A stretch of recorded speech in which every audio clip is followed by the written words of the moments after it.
Magandang umaga mga kababayan, ito ang pinakabagong tibok ng digmaan sa ikawalong araw ng direct shooting war sa pagitan ng Israel at Iran. Kagabi pasado 11:30 lokal sa Tehran, lumipad ang 32 F-35I ng Israeli Air Force sa tinawag nilang Precision Puncture Run at binomba ang Arak Heavy Water Reactor kasama ang mahigit 20 military and command targets sa paligid ng Esfahan at Qom. Ayon sa IDF, primary coolant pipes and missile assembly sheds were severely degraded. Hudyat na lalo pa nilang binubutasan ang nuklear na gulugod ng Islamic Republic. Hindi pa naglalaho ang apoy sa Arak nang mag-counterpunch ang Tehran, dalawang successive barrages mula sa Khuzestan at Fars ang nagpalipad ng tinatayang 30 ballistic missiles at Halos 100 suicide drones. Sabi ng Iron Dome Command, higit 90% ang naswat pero 4 na warhead ang pumutok. Isa sa Azor, 2 sa Ramat Gan at isa sa Beersheba na tumama mismo sa Soroka Medical Center. Ito na ang unang pagkakataon mula June 15 na mismong ospital ang direktang tinarget ng Iran. Bagamat walang namatay sa Soroka sanhi ng maagang evacuation,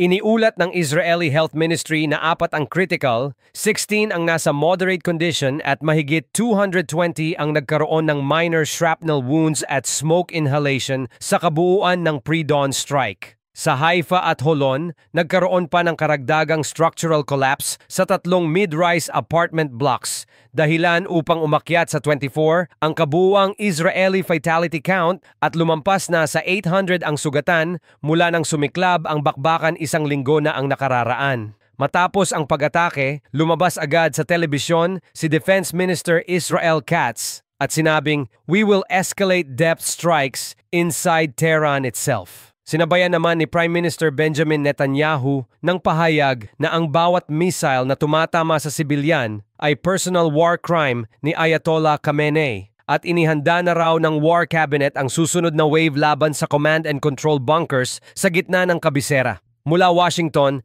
nag-flash ang Reuters alert na si President Donald Trump ay magdedesisyon within 2 weeks kung sasali na ng direkta ang Estados Unidos. Habang nagdadagdag pa ng Patriot batteries sa Jordan at Iraq, tahasang sinabi ng White House na no option is off the table kung tatamaan ang alinmang US facility. Sa diplomasya, nakatakda ngayong umaga New York Times ang emergency open briefing ng United Nations Security Council, ika-4 na beses sa loob ng 8 araw, para talakayin ang agarang ceasefire proposal ni Secretary General Antonio Guterres. Analysts ay nagsasabing kahit magkasundo ang majority, asahang ibabasura pa rin ito ng Russia at China maliban kung isisingit ang clause na pipigil sa anumang US-led strike. Sa Iran, tinatayang more than 224 na ang nasawi at lampas 1,200 ang sugatan base sa patchy provincial counts na nakakalusot sa internet blackout. Milyong residente ng Tehran at Esfahan ang nag-e-evacuate sa Qazvin at Hamadan